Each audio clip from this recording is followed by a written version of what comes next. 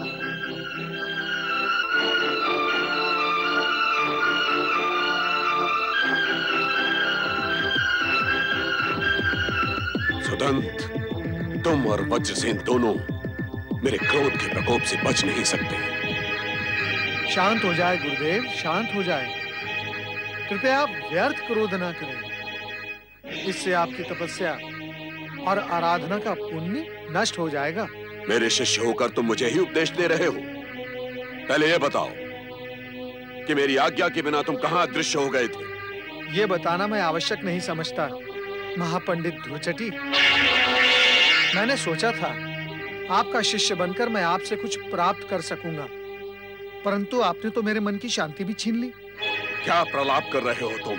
हाँ, मैं अक्षर अक्षर सत्य कह रहा हूँ महापंडित धूर्जटी।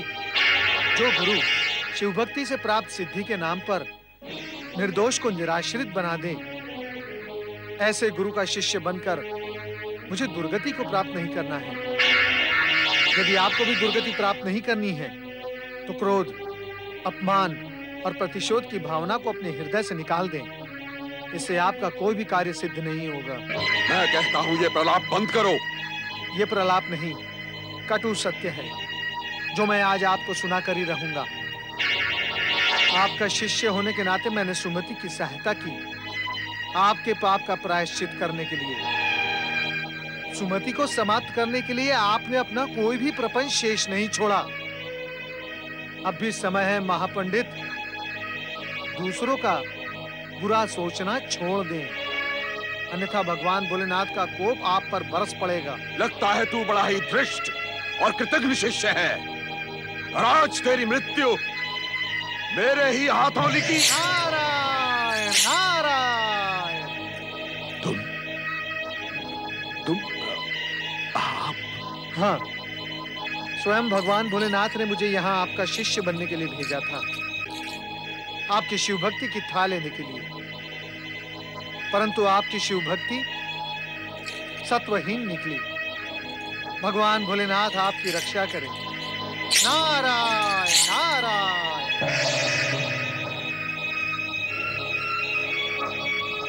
देवर्षि नारद,